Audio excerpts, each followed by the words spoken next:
LiberalViewer presents. So, welcome to the February 14th edition of LiberalViewer Sunday Live Clip Roundup. Thanks for joining me.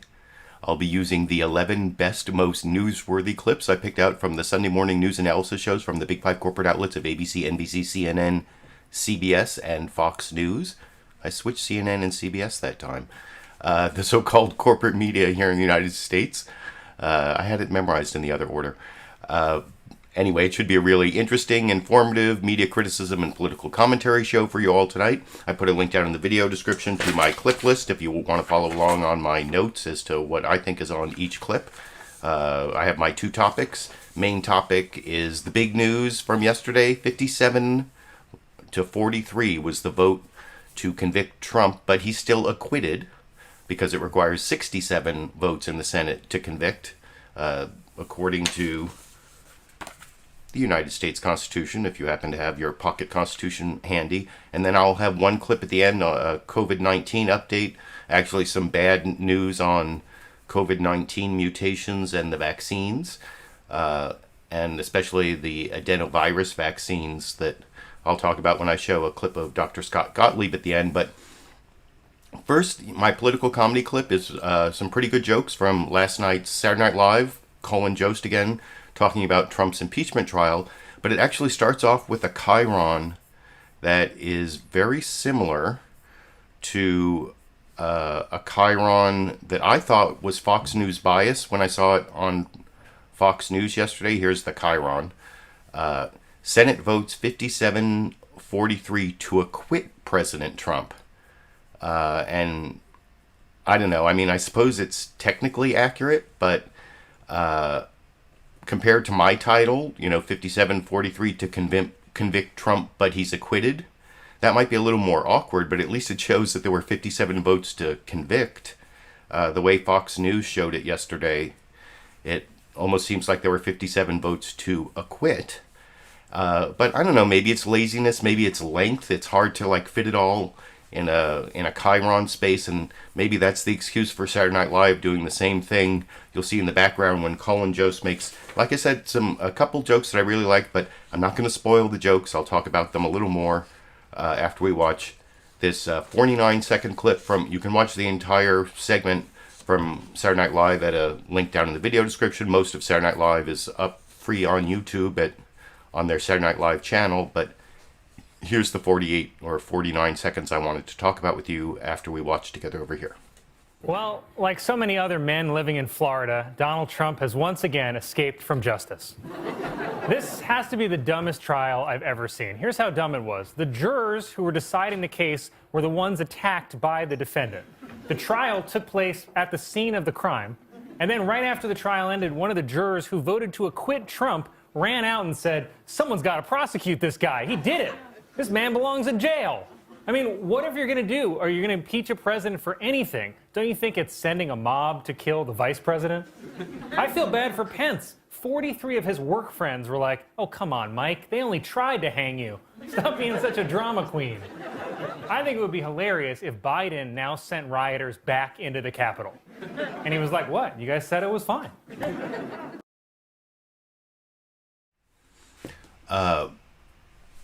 I enjoyed all those jokes when I first heard them. I like referring to Trump as Florida Man. In fact, maybe that's the office he should run for.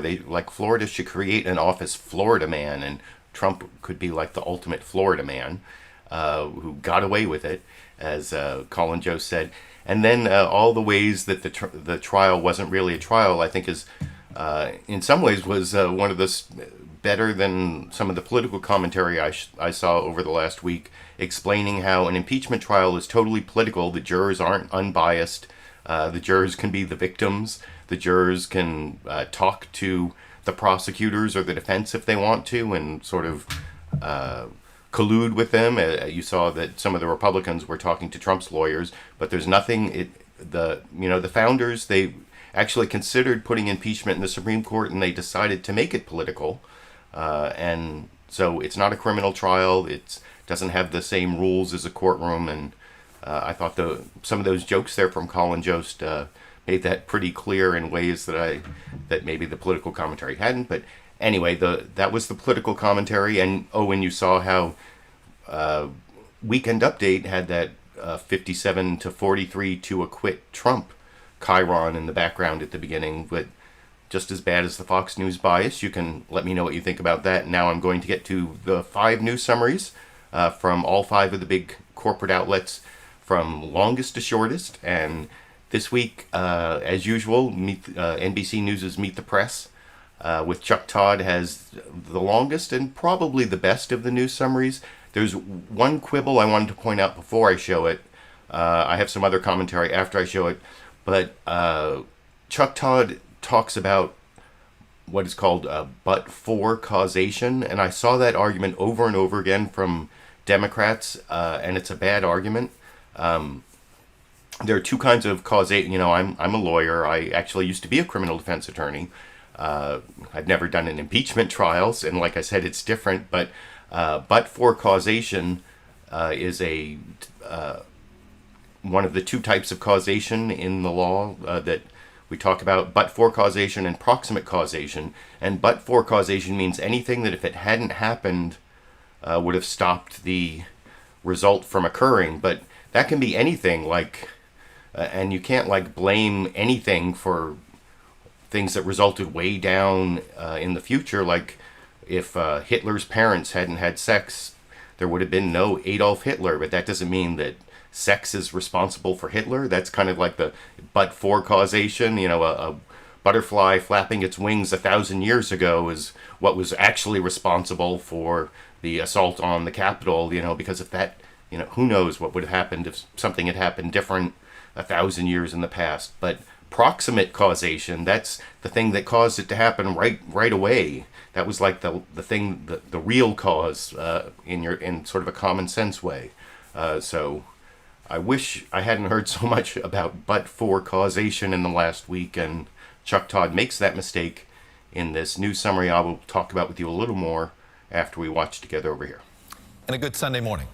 During the 2016 presidential campaign, Donald Trump made what may be the most accurate public statement he's ever made. I could stand in the middle of Fifth Avenue and shoot somebody and I wouldn't lose any voters, okay? It's incredible. Yesterday, Senate Republicans largely proved him right. 43 of 50 Republican senators voted to absolve Mr. Trump of responsibility for the deadly January 6th riot at the Capitol. The final tally was 57-43 to convict, 10 votes shy of the 67 needed. And this was after Democrats read into the record Congresswoman Jamie Herrera Butler's statement that President Trump sided with the mob in a call to Republican House Leader Kevin McCarthy as the riot was underway. And it was after Democrats made the but-for case that but for President Trump, there would have been no rally on January 6th, no mob storming the Capitol, no threat to the lives of Vice President Mike Pence, Speaker Nancy Pelosi, or to any members of Congress the rioters could find. The former president released a statement last night saying, in part, "This has been yet another phase of the greatest witch hunt in the history of our country. No president has ever gone through anything like it." Whether Donald Trump proves to be an anchor or an albatross to his party is up for debate. What is not up for debate is that the Republican Party now runs the risk of being defined by those terrible images of January 6th. There's no doubt many Republicans sincerely believed the trial was unconstitutional or just another partisan attack. But a Herrera Butler story gave the party's institutionalists yet another of the many exit ramps they've been offered over the years from the former president. But instead, they voted to stick with him again, wherever that leads. The yeas are 57. The nays are 43. In a crystallization of 4 years of repeated decisions to condone Mr. Trump's conduct, on Saturday, Senate Republicans overwhelmingly voted to acquit him of the charge he incited the violence that left 5 people dead. Even Republicans who criticized the president's conduct voted in his favor. President Trump is still liable for everything he did while he was in office. Didn't get away with anything yet. with just 7 Republicans voting to convict. His actions to interfere with the peaceful transition of power, the hallmark of our Constitution and our American democracy, were an abuse of power. I voted to convict President Trump because he is guilty. The vote followed the plot twist on Saturday. We would like the opportunity to subpoena Congresswoman Herrera. Congresswoman Jamie Herrera Butler said in a statement that as the attack unfolded, Mr. Trump sided with the rioters in a contentious call with Republican leader Kevin McCarthy, saying, "Well, Kevin, I guess these people are more upset about the election than you are." It was a week of emotional testimony and video evidence linking the former president to the insurrection. Let's call Trump, yes! Dude, let's tell Trump what's up. Trump would be very upset. And he'd be like, no, just say we love him. We love you, bro. No, he'll be happy. What do you mean? We're fighting for Trump. And newly released tape evidence of the assault on law enforcement. We lost the line. Anthony, pull back. Just after Vice President Pence was evacuated from the Senate chamber, his life in danger, Mr. Trump attacked Pence on Twitter. But he still sent out a tweet attacking him, further inciting the very mob. The president's lawyers attacked the idea that Mr. Trump's use of the word fight incited the crowd, playing an edited montage of Democrats saying the word. We're in the fight of our lives right now. We fight like hell. And charged Democrats with hypocrisy for not condemning the sometimes violent protests last summer. And from the start, the outcome of the trial appeared decided, with Republican senators adopting the same language they used to defend Mr. Trump the last time he was impeached. I think what they did, they rushed this process. They rushed into an impeachment. Think about it. There was no due process. We've seen a whole lot of table banging. I think you're going to see a lot of partisan table pounding. Most of the evidence is hearsay. This is not evidence. This is a liberal Democratic novel being presented as evidence. And joining me now is the lead Democratic impeachment manager. It's Congressman Jamie Raskin. And I will have a Jamie Raskin clip. I'll also have a Lindsey Graham clip. I have that I forgot to mention in my introduction. I have 2 clips of House managers, Jamie Raskin and Stacy. Is it Plaskett? Sorry, Stacy Plaskett, the the delegate from the U.S. Virgin Islands. And then I have 2 Republicans, Lindsey Graham, who voted to acquit Trump, and then also Bill Cassidy, the Republican from Louisiana, who voted to convict Trump, one of the 7. And they were the only 2 Republicans who would come on any of the shows. Apparently, a clip I'm not going to show is Margaret Brennan from CBS News' Face the Nation saying they asked 24 Republicans to come on the show, and none of them would. So at least kudos to Lindsey Graham and Bill Cassidy giving the 2 opposing viewpoints. They're both wrong in some ways, as I'll explain when I get to those clips. But like I said, I criticized the but-for causation framing that Chuck Todd did at the beginning, right before he showed the pre-recorded video package. But I thought, other than that, it was a great way to put stuff in context. The one thing that was missing was the other news of the week, if that's important. COVID-19 is always important. And actually, that's sort of the contrast to what Fox News Sunday did. They actually focused on COVID-19 and opening schools right at the beginning. All the shows covered that somewhere. Most of them had Rachel Walensky, the head of the CDC, on, except for Meet the Press, I think, had Anthony Fauci on, and they all covered opening schools and vaccinations. But Fox News Sunday, after all those months where they would not cover COVID when it was bad news for Trump, now when there's bad news for Trump, they're instead making COVID the most important thing. And then, like, later in the program, they go to David Spunt to give this report on what happened with impeachment. And I'll tell you at the end what I think David Spunt did wrong at the end of this clip. But there's an edit here and you'll see the director of the CDC right in the middle of the edit. which I will talk about with you a little more after we watch that news summary together over here. And hello again from Fox News in Washington. The big story in the nation's capital this week was the second impeachment. Oh, and one other thing about this intro, I forgot to say, that if you're saying, no, it's not so biased to start with COVID-19, well, listen to the intro where he says, well, you know, the impeachment is just a D.C. story, or it's a D.C. story, but the real news is COVID-19. I forgot about saying that's the real biased framing from Chris Wallace at the beginning of Fox News Sunday over here. And hello again from Fox News in Washington. The big story in the nation's capital this week was the second impeachment trial and second acquittal of former President Trump. And we'll get to that in the next segment. But when it comes to affecting people's daily lives, the real news was the CDC issuing updated guidelines for getting the nation's students back to school quickly and safely. That includes mask wearing, distancing, hand washing, and cleaning, but not necessarily vaccinations for teachers, as well as a color-coded guide to help school districts decide under what conditions they can offer in-person instruction. The phased approach based on community spread corresponds to either full in-person, hybrid, reduced attendance, or virtual-only instruction. And joining us now, the Senate Director of the Centers for Disease Control and Prevention. The Senate voted yesterday 57-43 to acquit former President Trump in his second impeachment trial. 7 Republicans broke party ranks to join with all 50 Democrats, making it the most bipartisan vote ever to convict a president.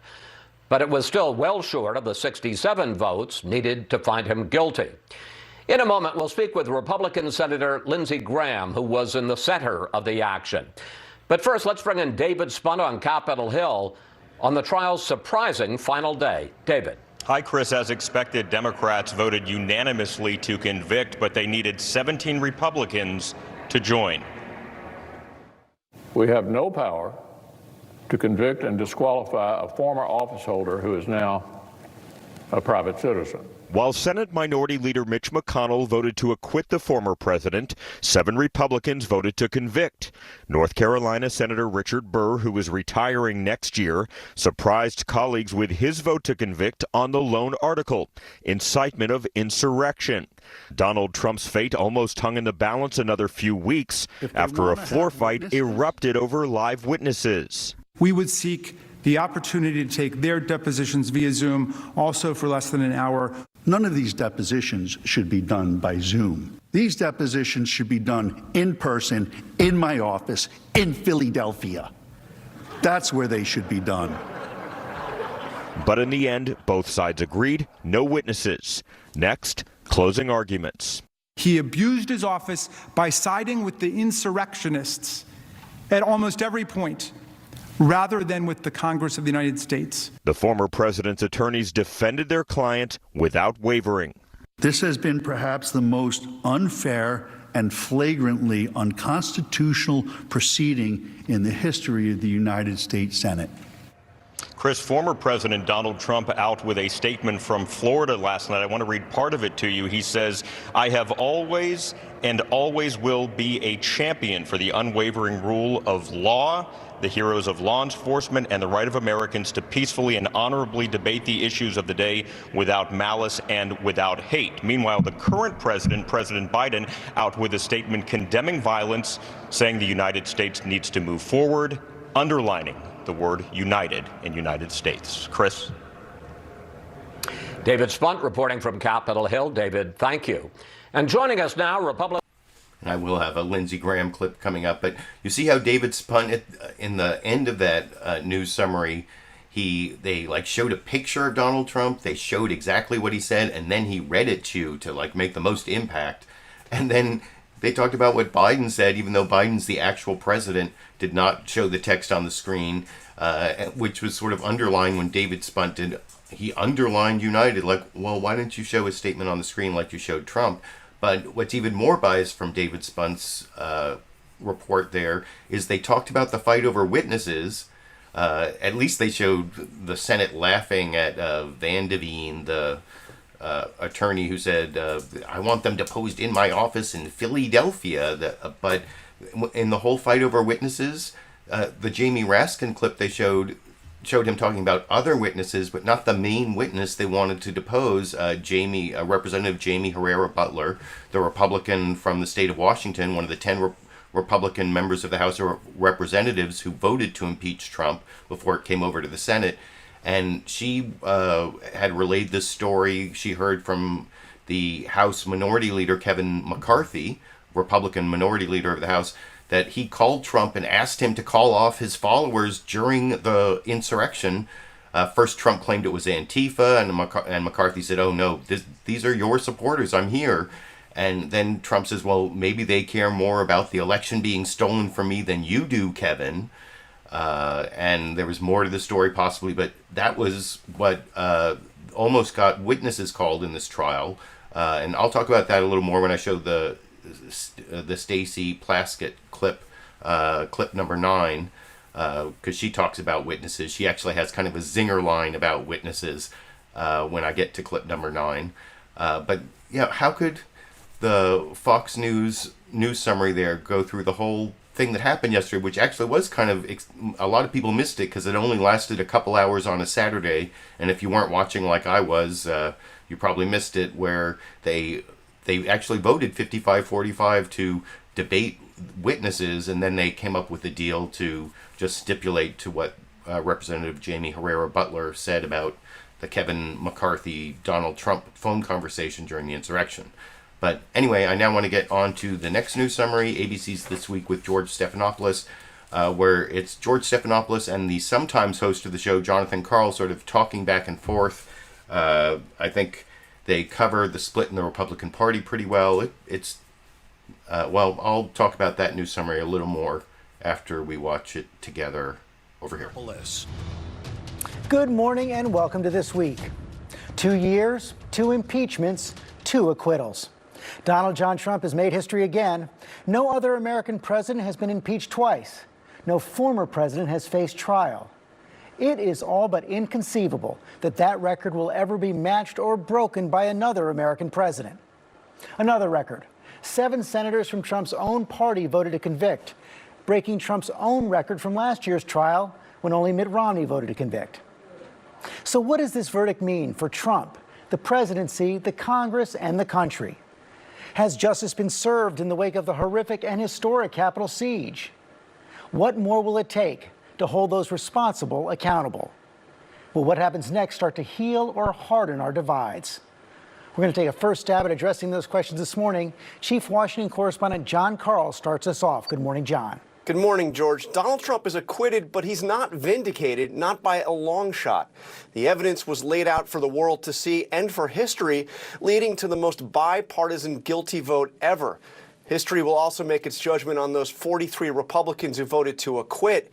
Right after he voted not guilty, Mitch McConnell gave a speech that sounded like it could have been delivered by any of the House managers. McConnell pronounced Trump morally and practically responsible for provoking the insurrection at the Capitol. He said essentially that he believes Trump is guilty as charged, but that he can't vote to convict because Trump is already out of office.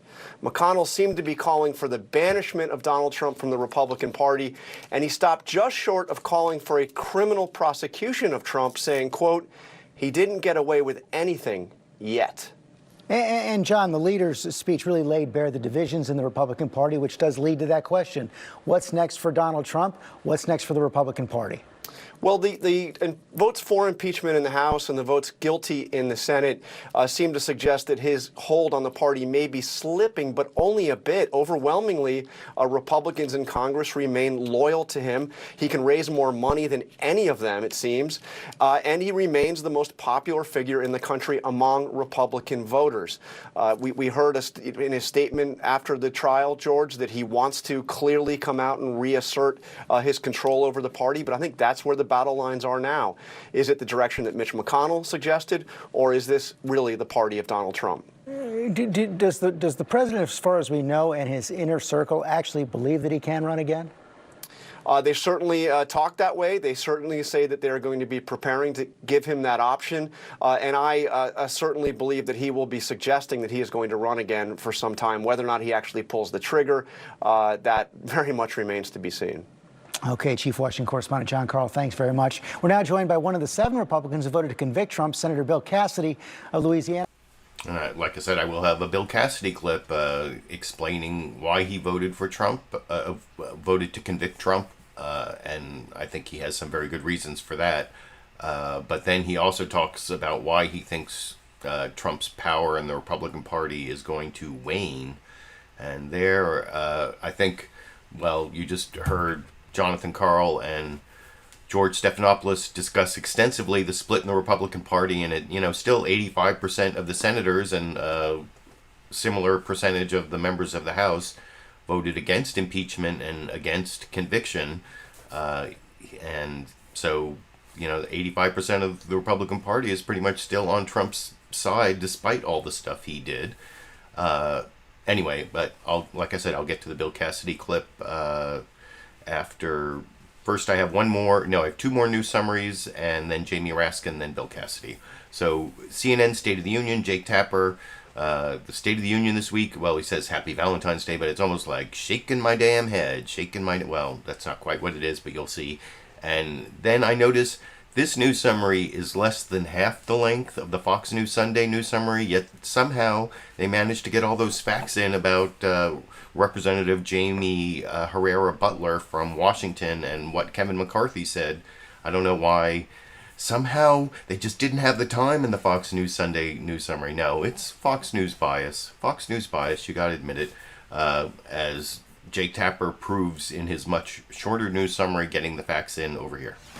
Hello, I'm Jake Tapper in Washington. Happy Valentine's Day. In Washington, the State of our Union is shaking our heads. Former President Donald Trump is off the hook again this morning. The Senate voting 57 to 43, 10 votes short of the 2/3 majority needed to convict him of inciting the deadly insurrection on Capitol Hill that some leaders, including Vice President Mike Pence, escaped by only a few feet. This was also the most bipartisan impeachment in history, with 7 Republican senators voting to convict. Senators Richard Burr, Bill Cassidy, Susan Collins, Lisa Murkowski, Mitt Romney, Ben Sasse, and Pat Toomey. Still, the majority chose the easier way out for their political careers, and some tried to have their cake and eat it too, like Minority Leader Mitch McConnell, who basically filed a late audition for being a House impeachment manager, slamming Trump for a disgraceful dereliction of duty after McConnell voted not guilty. The end of the trial came after a chaotic scramble Saturday over witnesses. The Democratic impeachment managers made a surprise decision to call Republican Congresswoman Jamie Herrera Butler as a witness. She said she was told by House Republican leader Kevin McCarthy that not only did Trump refuse to call off rioters during the attack, he seemed to side with them. But then suddenly Democrats dropped their demand after it became clear the decision could extend the trial for weeks, meaning the trial concluded, the shortest in history, without a full accounting of what happened on January 6th. Joining us now, one of the House Democratic impeachment managers who led the trial, Delegate Stacy Plaskett. And I will have a Delegate Stacy Plaskett clip coming up in a minute. I actually saw, while I was playing that clip, there was, I got a super chat contribution from Shares Gallagher, 10, is that euros, I think? And Shares used her 10 euros to quote a question from New Eng Research, asking about what Trump could be charged with criminally. And I'm actually planning on talking about that after the Bill Cassidy clip because of something he says at the end of that clip. So I will get to that topic in just a few minutes or just a couple more clips. But I appreciate the Super Chat contribution, Shares, all the way. I know you're out there in the Netherlands, and I appreciate your 10 euros, and I appreciate your using it to lift up the voice of another one of the live viewers. So thanks for that. But I want to finish up, and like I said, after the Bill Cassidy clip, I'll talk about what crimes Trump might be guilty of. But I have one more very brief news summary. This is CBS News' Face the Nation, Margaret Brennan, who I don't know. They say you shouldn't guess these things, but I think she might be pregnant again. You may remember she was off on maternity leave for a while, and I think she might be pregnant again. Although she's sitting down in this clip, you can't tell as much. Wait, yeah, she was standing up before the teaser intro, but she's sitting down in this clip. You can't really tell as much, but that's not the news. The news is the 36 seconds at the beginning of CBS News' Face the Nation this morning over here. And welcome to Face the Nation. The headlines this morning are similar to what they were almost exactly a day, a week, and a year ago. After being acquitted in the foreign interference impeachment case, now former President Donald Trump has been acquitted again, this time for incitement of insurrection following the events of January 6th. But this time, 7 Republican senators broke with their party. That was still 10 votes short of conviction. We want to begin this morning with one of the impeachment managers, Colorado Democratic Congressman Joe Neguse. He's in Washington. I don't have any Joe Neguse clips, but that was a very brief news summary from CBS News' Face the Nation. Now I want to get to my newsmaker clips. Basically what I have is an impeachment manager, a Republican senator who voted to convict, an impeachment manager, and then a Republican senator, Lindsey Graham, who voted to acquit, then Scott Gottlieb at the end with the virus mutation news I wanted to talk about. But let's start with, a good question, I guess, from Chuck Todd. I don't know, do you think it's a softball question or a real question? It's, I guess, 57-43. Is that a win? Or did they lose? I mean, he was acquitted, just like Margaret Brennan was showing at the beginning of her news summary. Acquittal headlines everywhere. In fact, some people were, you even saw when Jamie Raskin was talking yesterday, Fox News put up a chyron that made it seem like there were 57 votes to acquit. But I think the news probably made it to most people that there weren't 57 votes to acquit. And it is the most, you saw. Even the Fox News Sunday news summary said it was the most bipartisan vote to convict a president ever. So that's historic. And that's basically Jamie Raskin's position, that it's not, even though Trump was acquitted, it's an historic win. And I agree with that for reasons I will discuss a little more after we watch that clip together over here. Good morning. Thanks for having me. So this feels like one of those... The glass, the water glass metaphor. Is it half empty or half full? You got 7 Republicans to convict. Mitch McConnell felt like he used your closing argument to make his repudiation, even though he voted to acquit. So, do you feel like this was a success? Or do you feel like because you failed to convict that you can't look at it any other way than a failure? Well, I think it was a dramatic success in historical terms. It was the largest impeachment conviction vote in U.S. history. It was by far the most bipartisan majority that's ever assembled in the Senate to convict a president, which has traditionally been a kind of partisan thing in American history. But we got 7 Republicans, and if you look at the 10 Republicans in the House who joined us, it was by far the most bipartisan decision and a complete repudiation of the president's conduct. Now, unfortunately, it didn't reach the 2/3 majority in the Senate. We're explaining this to foreign journalists who can't understand why he wasn't convicted with a 57-43 vote, a 14-vote margin. Well, you need 2/3, but I think that we successfully prosecuted him and convicted him in the court of public opinion and in the court of history. He's obviously a major political problem for the Republican Party, and as long as he's out there attempting to wage war on American constitutional democracy, he's a problem for all of us. He's showing no remorse with this acquittal. And by what have we done? Have we now given a permission slip to political violence in our everyday politics? Well, certainly, those 43 Republicans in the Senate shamefully did that. Now, a number of them, including Senator McConnell, are aggressively trying to disentangle themselves from the vote. McConnell went right to the floor to say he was convinced that Donald Trump was morally and physically responsible for this attack. I mean, I would have liked to have had him on the impeachment manager's team based on the way he presented that, except then he went back to the completely counterfeit argument that the Senate couldn't conduct a trial of Trump's impeachment, although he was impeached during his presidency for acts committed in his presidency. And I think we showed to the satisfaction of the country that that was done when the country first started. It was done in the Belknap decision after the Civil War, and there's no problem with it. And yet they decided to hang their hat on that very dubious hook in order to basically cater to Trump and the forces within the party that are still loyal to him in a really cultish and dangerous way. I want to get to... So I thought Jamie Raskin did a good job. Representative Joe Neguse, who I saw several people in the live comments saying did a good job. Every time he came on, I would say, they're not booing, they're chanting Neguse. But that's just an old joke, but for the old David Letterman fans out there. But I think all the impeachment managers did a really great job.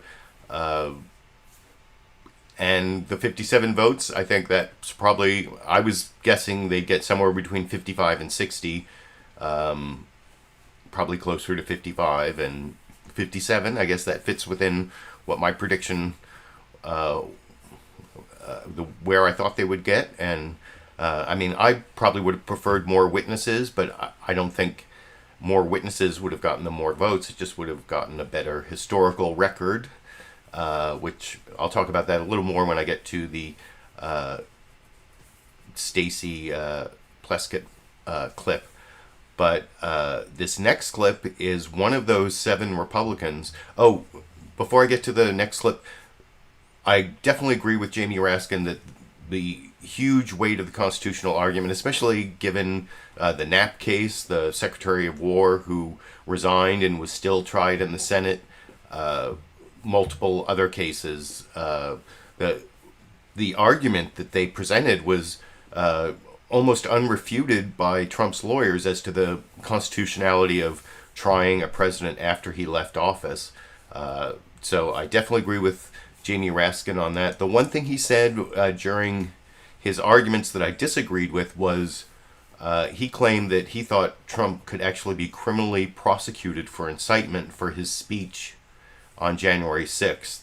And that I disagree with, although I'll talk about that more, a little more when I get to the whole criminal prosecution question I promised after the Bill Cassidy clip, where Bill Cassidy, I think he actually did a good job of breaking down the insurrection charge,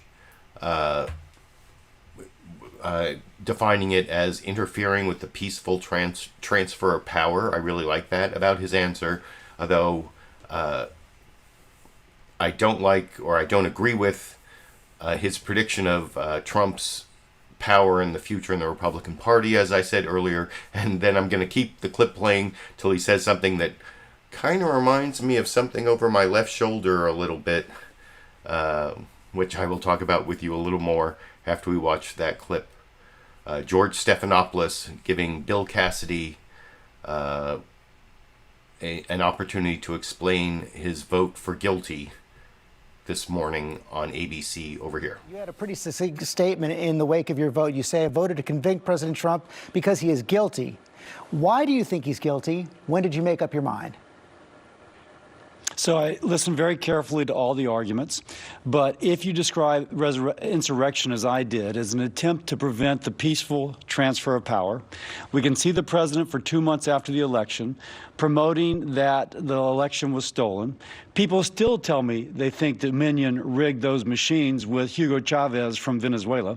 That is not true, and all the news organizations that promoted that have retracted. He then scheduled the rally for January the 6th, just when the transfer of power was to take place, and he brought together a crowd, but a portion of that was transformed into a mob. And when they went into the Capitol, it was clear that he wished that lawmakers be intimidated. And even after he knew there was violence taking place, he continued to basically sanction the mob being there. And not until later did he actually ask them to leave. All of that points to a motive and a method, and that is wrong. He should be held accountable. You are already facing backlash in your home state, as I know you know. The executive committee of the Louisiana GOP voted unanimously to censure you last night. And the chair of the Republican caucus in the Louisiana State House added this. We want to show it right now. Senator Bill Cassidy, you no longer represent the majority of people in Louisiana who recently voted you into office. You are part of the problem with D.C. Don't expect a warm welcome when you come home to Louisiana. Your response?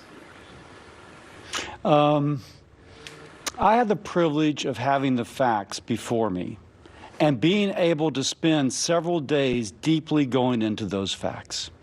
As these facts become more and more out there, if you will, and folks have a chance to look for themselves, more folks will move to where I was. People want to trust. They want to trust their leaders. They want people to be held accountable. Now, I'm attempting to hold President Trump accountable. And that is the trust I have from the people that elected me. And I am very confident that as time passes, people will move to that position. So you think you'll eventually represent a majority view in Louisiana? You know, number one, I think I may already represent a majority view. Don't allow one person's statement to reflect the entirety of the majority of the people in Louisiana, number one. And number two, I was elected to uphold an oath to support and defend the Constitution. The majority of the people in Louisiana want that to be the case. And I have respected that trust. I have voted to support and defend the Constitution. You probably saw that statement from former President Trump yesterday. He said his political movement has only just begun. Do you think he can run a credible campaign for president again? Will he remain a force in the Republican Party? What does that mean for the Republican Party? I think as force wanes, the Republican Party is more than just one person. The Republican Party is about ideas. We were the party that was founded to end slavery. We were the party that preserved the Union. We were the party that passed the first civil rights law. We were the party that ended the Cold War. We are the party that before COVID had an economy that had record low unemployment for everyone, the disabled, the high school dropout, the veteran, the woman, the black, the Hispanic, you name it. That is a party of ideas.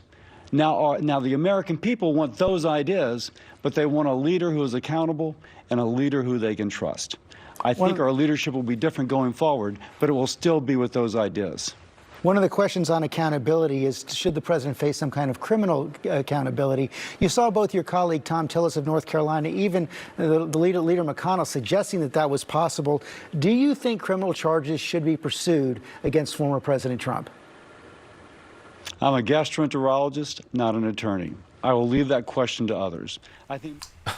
So if you're an old Star Trek fan like I am, you can't see the end of that last clip without thinking of Dr. McCoy saying, "I'm a doctor, not a district attorney," or something like that, but whatever.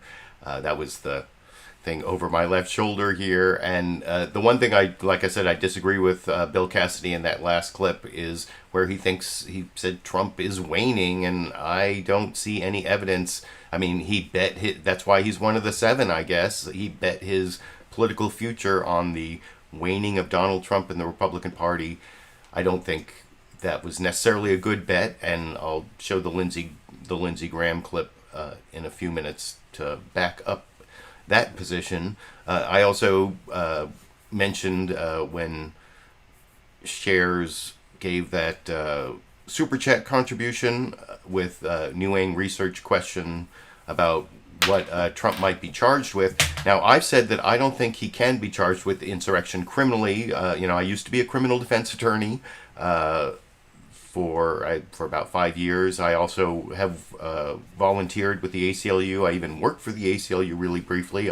All opinions expressed here are my own, of course, but I am a strong believer in protecting free speech, and I think under the Brandenburg standard for a criminal prosecution, what Trump said in his speech on January 6th is not, there's no clear incitement to violence There's not even any mention of doing anything illegal. I mean, it can be implicit, but it just, I watched that speech live. I was surprised when he said march to the Capitol, but I still didn't see it as criminal incitement. And if you read the 1969 case from the Supreme Court, Brandenburg versus Ohio, you'll see it was like a KKK rally, like out in a field saying kill blacks and Jews, like explicitly saying to murder actual people. But because they were like out in a field and there were no blacks and Jews around, it wasn't like an imminent threat. And that's part of the standard. It has to be meant to imminently incite violence and likely to result in imminent violence or unlawful action. Anyway, that is the Brandenburg incitement standard, and that, of course, that's not the standard for whether you can be impeached and convicted. As I was saying last week, if just because Trump can not be criminally prosecuted for saying kill blacks and Jews or whatever, doesn't mean he can't be impeached, removed, and disqualified from further federal office for saying it. I think he probably should be if he were to say that, or for what he said, and not just for what he said on January 6th, but the big lie, the, election was stolen, stop the steal, the case that the House managers made. So that's my response on whether he could be criminally prosecuted for incitement. He has a lot of criminal charges waiting for him out there. Number one, assuming he hasn't pardoned himself and kept it a secret, which is slightly possible, although someone there would have to be some record in the executive branch if he gave himself a secret pardon, so maybe the Biden administration would know about it. But assuming he didn't pardon himself, he's individual one who directed Michael Cohen to commit multiple campaign finance felonies in the Southern District of New York, and the judge and the prosecuting attorney weren't supposed to accept a guilty plea from Michael Cohen saying he was directed to commit that crime by Donald Trump unless they had evidence that gave them a reason to believe that, more than the word of Michael Cohen, who isn't the most trustworthy person. So he's got that whole thing in federal court in New York. He also apparently, when he was getting loans, claimed his buildings were worth a lot, but then when he was paying taxes on them, said they were worth much less. And that is both tax fraud and there's a federal crime of lying to get a loan, bank fraud, basically. And the tax fraud thing is also a state crime in New York. So he can't, even if he is self-pardoned, he can't stop himself from being prosecuted for that. And then, of course, there's the whole election, the thing in Georgia, the election interference charges where he called up the Secretary of State and other officials, even Lindsey Graham's being investigated for that. I think that one might be a little more difficult because he was suing Georgia at the time and his attorney was with him and it was sort of like a settlement conference, but there was a lot of really sketchy language. I talked about that when it happened as to whether I'm a little skeptical of that particular charge, but there are a lot of things that Trump could be prosecuted for, both in federal court and in state court. So I hope that answers Nguyen Research's question that Cher has put up. Oh, and thank you, Lulu Girl. I actually have a LiberalViewer Facebook group or Facebook page.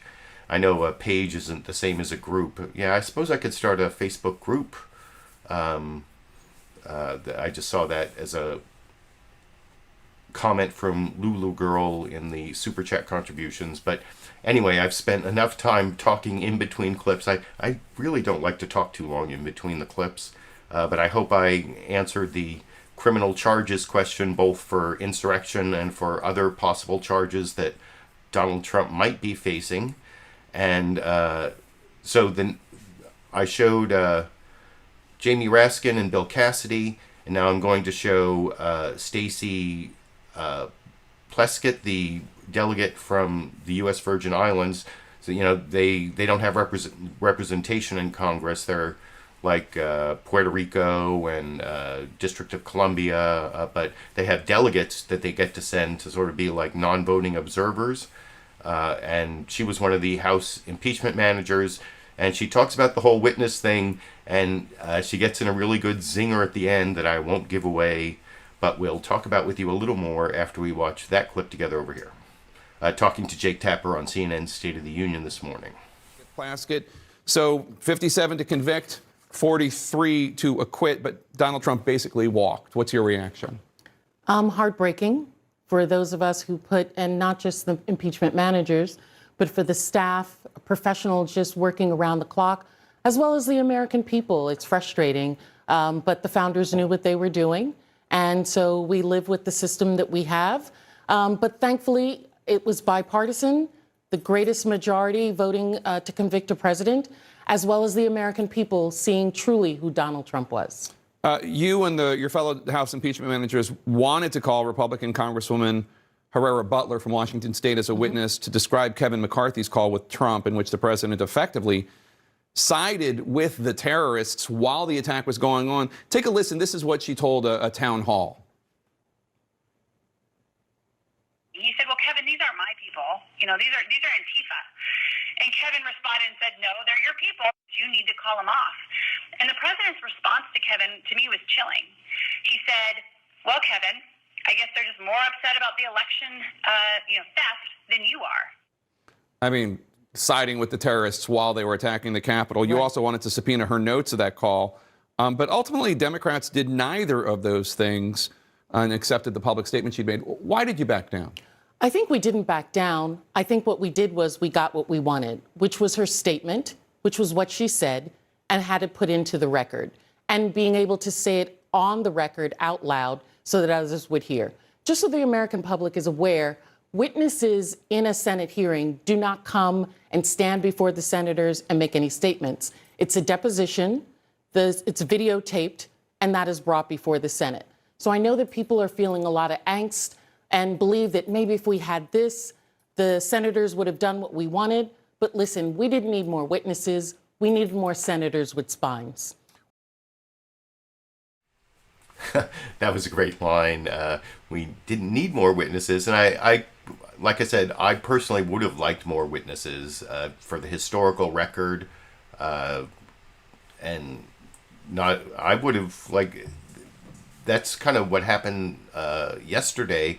It seemed for like an hour or so that yesterday morning that they might actually have a certain number of witnesses on each side. I was thinking they might have like Jamie Herrera Butler on one side, and then Kevin McCarthy would come and they'd all get cross-examined, and the trial would go on for like 2 more weeks maybe, and from someone wanting to cover topics that interest me as someone who's a former criminal defense attorney, interested in politics. It's sort of like the fusion of criminal trials and political theater that I would have liked to cover. And like I said, I think it would have been good for the historical record, but like Stacy Plaskett, I think I said Plaskett a couple times, but it's Stacy Plaskett, the delegate from the Virgin Islands, said more witnesses weren't going to get them more votes. They didn't need more witnesses. They needed more Republicans with spines. A great line there. But speaking of Republicans who didn't have spines, one of the weirdest things that happened yesterday in the middle of the witness thing is that Lindsey Graham changed his vote. He voted against witnesses, and then he voted for witnesses. And that is just typical Lindsey Graham. And he was over on Fox News Sunday, and Chris Wallace, to his credit, at least showed some of his vacillations, how, he said, I'm done with Trump. They don't show the I'm done clip, but they do show him much more harsh on Donald Trump around January 7th. I think the first clip is from the day after the insurrection, and now he's like a big Trump supporter, and I think some of the things he says here contradict some of the things you heard from Bill Cassidy about how Trump's power is waning. as I'll talk about with you a little more after we watch Lindsey Graham talking to Chris Wallace on Fox News Sunday this morning over here. Senator, I want to just pick up on that because, and the question of the president's personal responsibility, whether it was legal or not, whether his personal responsibility, here's what you said on January 7th, the day after the riot. It breaks my heart that my friend, a president of a consequence, would allow yesterday to happen. And it will be a major part of his presidency. When it comes to accountability, the president needs to understand that his actions were the problem, not the solution. His actions were the problem, allowed the riot to happen. It sure sounds like you're saying that he violated his oath of office. No, I think what he did is he encouraged supporters throughout the country to fight like hell to take back an election that he thought was stolen. A lot of politicians have said that. On January the 7th, he wasn't impeached. The guy was impeached within 48 hours. He didn't have a lawyer, no evidence gathered. The speech of January the 6th is politically protected speech, in my view, did not cause the riot. It doesn't represent the 74 million people who supported him. This will be part of his historical record of the Trump presidency. But Democrats, because they hate his guts, wanted to impeach him before they ever met him, have now started a process that you can impeach somebody in the House within 48 hours without a lawyer, without a witness, without the ability to cross-examine those against you, and have a trial record based upon articles from the media. This thing is turning into a nightmare for the presidency. I rejected the article of impeachment. I didn't think President Trump was guilty, and you have now opened up Pandora's box. As to Senator McConnell, he is a friend, but he's going to be center stage now in the 2022 effort to take back the Senate. I've been asked by a lot of people, Chris, calm President Trump down. Talk to him, get him to calm down. Sometimes he does and sometimes he doesn't. But to my Republican colleagues, this is a two-way street. 90% of the Republican Party thought this impeachment was a partisan exercise. That's what I thought. He is out of office. And so to the Republican Party, if you want to win and stop a socialist agenda, we need to work with President Trump. We can't do it without him. And to you, President Trump, you need to build the Republican Party stronger. I'm into winning. And if you want to get something off your chest, fine, but I'm into winning. Senator, one final question. Nikki Haley. So, and he asks about Nikki Haley there. Nikki Haley came out and said that, you know, Trump was great, but then he went off the rails, and she's like positioning herself to be the leader of the Republican Party in 2024. Lindsey Graham apparently thinks that Trump is going to continue to be the leader of the Republican Party, and now all the Republicans have to get together. Although earlier in that interview, he mentioned that he would now support Lara Trump, who I don't even know what her qualifications to be senator in North Carolina against Tom Tillis, even though Tom Tillis didn't even vote for conviction, but he just said disparaging things about Trump after not voting for conviction. So big split in the Republican Party, and I think, based on the votes at least, the Trump faction is much stronger, despite what Bill Cassidy said. So that's the last newsmaker clip in my main topic of the 57-43 vote to convict Trump, even though he's still acquitted. I did want to do a COVID-19 crisis update, which is arguably the biggest story of the week every week for over a year now.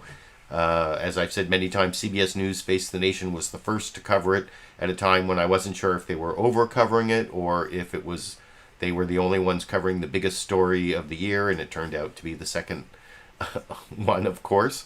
So much so that I sometimes say maybe they should just be the COVID broadcasting system, CBS. So I saved, even though everyone did cover coronavirus, and like I said, most of them had the head of the CDC on to talk about school reopening. Anthony Fauci was on Meet the Press. But Scott Gottlieb, who was head of the FDA in the Trump administration, now he's on the board of Pfizer and some other company, I can't remember. He talked about something that also Anthony Fauci talked about on Meet the Press, the mutant strains, and apparently the UK strain, which is not only more contagious, is also apparently also more deadly, but it is the current vaccines are still very effective against the UK variation. But then there's this South African strain that Anthony Fauci said on Meet the Press in a clip I'm not showing. He said that people who were infected by the other strain apparently don't have immunity to the South African strain, although he also said that it seems like people who have been vaccinated still have pretty good immunity to the South African strain.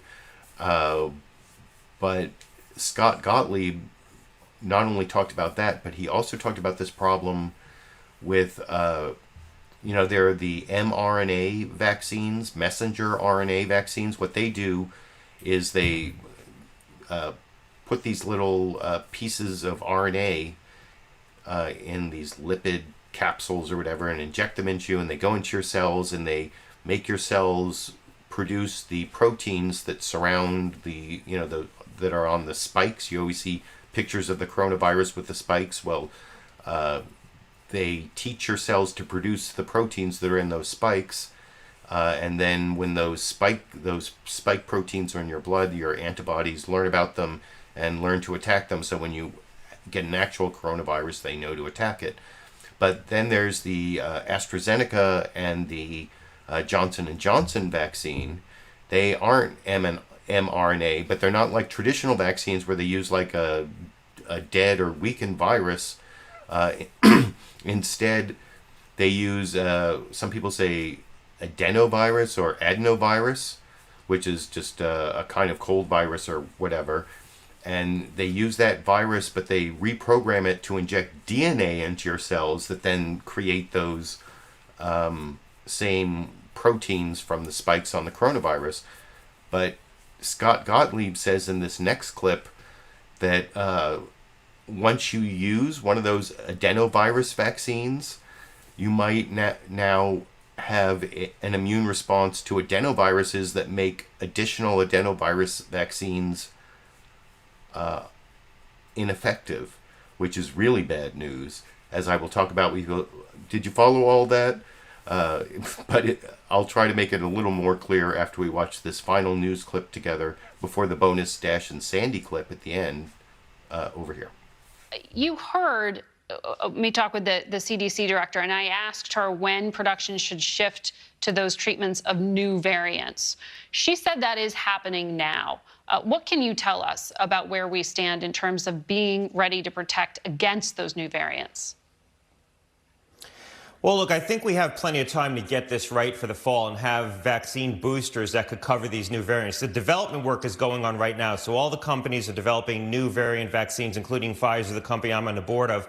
The question is, when do you start shifting over your manufacturing? And I think you're going to need to probably make that decision at some point in July, August at the latest. And you might not shift over all your manufacturing. You might shift some of your manufacturing towards those new variant vaccines, because remember, they won't be fully through clinical trials yet. So you don't want to throw all your eggs into that basket, but you do want to create some supply that you'll have it on hand come the fall if you need those vaccines. So I think that's about the point where you're going to make that decision. The time to starting the manufacturing process and actually getting finished vaccine off the line is about 2 months. So if you start manufacturing in July, you'll start getting vaccine off the line in time for the fall. You heard the British Prime Minister stand by his decision to continue vaccinating his populace with AstraZeneca's vaccine, even though it has shown itself to not be as effective in early trials against the South African variant. The WHO is sticking with it, too. Is that a mistake? Well, I think if we're going to do that, we need a plan B. I understand why they want to do this. They've manufactured a lot of this vaccine. It's cheap. It's accessible. It can be put into low and middle income countries because of the handling requirements. It doesn't require complicated cold chain storage. But if you're putting a vaccine into those markets that we know does not cover B1351, the South African variant, very well, if at all, you have the risk that you could select for that variant in those markets. And so you need a plan B on what vaccine you're going to deploy to those regions if, in fact, B1351 becomes prevalent in those regions after you vaccinate with the AstraZeneca vaccine. And the problem is you may foreclose the one vaccine that's the most likely candidate in those markets, which is the J&J vaccine, because it has very similar storage requirements. You would want to use that vaccine. But in fact, the AstraZeneca vaccine is very immunogenic against the vaccine vector. So what they're using to deliver the COVID gene sequence is a chimpanzee adenovirus. And it turns out that that adenovirus that they're using is very immunogenic. It creates antibodies that can attack other adenoviruses, including perhaps, and we don't know this for sure, but perhaps the J&J vaccine. So you might foreclose the opportunity to use that vaccine in these markets, which means you need another plan B, which might be the mRNA vaccines, like the vaccine that Pfizer produces, the company I'm on the board of. But those vaccines are harder to handle in those markets because they require more complicated cold chain storage. So we need to work this out right now. That's a pretty big warning that you're making right now. I think they need to have a plan for that. Yeah. So hopefully somebody's planning for that. He said by like July or August in the first part of that clip that we have to decide whether we have to change our mRNA vaccines so that they are better, so that they also protect against the South African variant with different spike proteins or whatever. And then you heard him say at the end there that if you use the AstraZeneca vaccine that doesn't work very well against the South African strain in like Africa, where it's hard to get really low freezer temperatures for the mRNA vaccines, the AstraZeneca vaccine uses this adenovirus to inject the DNA into your cells to produce the spike proteins, and it uses this chimpanzee adenovirus that may make you immune to the adenovirus in the Johnson & Johnson vaccine that is the best Plan B vaccine. So that is bad news that people need to plan around. So I hope that all made sense, the like sort of dense scientific explanation there. But anyway, I wanted to at least spend one clip covering the COVID-19 crisis, given that it's probably the biggest story every week, even though from an historical perspective, a president getting a 57-43 vote to convict, even though it still results in his acquittal, it is an historic moment in U.S. history, which I wanted to cover as the main story. Maybe, hopefully, it'll be the last time Trump is the main story for my Sunday live clip roundup, which I'm going to keep doing through at least May 2021. I don't know, maybe if he gets prosecuted for something that I was talking about earlier, I'll get to cover that trial as a criminal defense attorney, not as the Sunday live clip roundup, but as like special live streams. That would, that would be kind of fun to do. I'd like to cover some criminal trials because that's where my professional experience lies. But anyway, I hope you enjoyed the time I spent picking out all these clips and adding my commentary.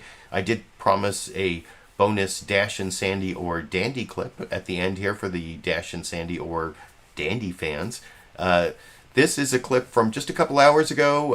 It's American Voices with Alicia Menendez on MSNBC. I think you can hear playing in the background just to verify this is an actual Dash and Sandy clip from today. And the amusing thing I find from this clip is in the background you hear Alicia Menendez talking about how Democrats and Republicans can't get together, but you are going to see Dash and Sandy in very dogs and cats living together. Why can't Democrats and Republicans get along? That's the message of the final Dash and Sandy clip that we will watch together over here. But they do not, clearly. Mitch McConnell was trying to have it both ways. But let's not forget that Donald Trump, when he ran for office, he said, I could shoot somebody and not lose voters. And then in this cycle, his lawyer said he could shoot someone and not be prosecuted. And we are literally actually seeing this because of insurrection. And Republicans, even the ones that are saying they are standing by the Constitution and democracy, are still voting to acquit him. And so that makes it really hard for the Biden administration, as well as House Democrats and Senate Democrats, to really work across the aisles with people who are willing to turn their head to an insurrection that literally almost cost them their lives, including. If Dash and Sandy can get along, maybe Democrats and Republicans can get along. I saw at the last moment there, I got a couple. Oh, I see. Sinful Solutions gave me $9.98. Super Chat contribution, and Tom Trask, $5 Super Chat contribution. I appreciate all of my supporters during the live stream, the Super Chat contributors, just the supportive comments from the live viewers. I appreciate my recorded show viewers who post comments that it's easier for me to read the recorded show comments because I'm not actually doing the show at the time and they don't scroll past so fast. So if you really want to get my attention, post a comment on the show after it's recorded and shows up later.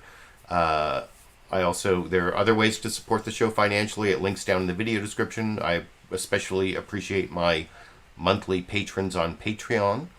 There's a join button down there to become a YouTube member. There's a link to support the show financially through direct PayPal contributions on PayPal and Patreon. At the $5 level, you get this sticker, and at the $10 level, you get the sticker and this ACLU Constitution. I will be back next week and every Sunday for, well, at least through May, doing these live clip roundups, even though it takes me like 8, 9, 10 hours every Sunday. I appreciate your support. I hope you appreciate the work I'm putting in, and until next week, I guess I will be seeing all of you around the internet.